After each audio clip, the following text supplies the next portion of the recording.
போட்டோம் அடிமை. ஓகே, இப்ப மிதிக்கான அளவு எடுத்தாச்சு. அதாவது கை உயரம், பாடி ஷோல்டரு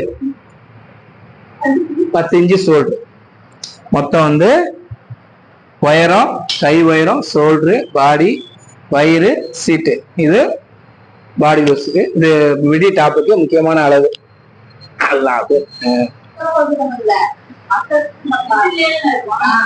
இப்ப கையு இப்ப மிடி டாப்புக்கு இப்ப எடுத்த அளவுக்கு நம்ம வந்து கட்ட போறோம். அளவு இங்க இருக்க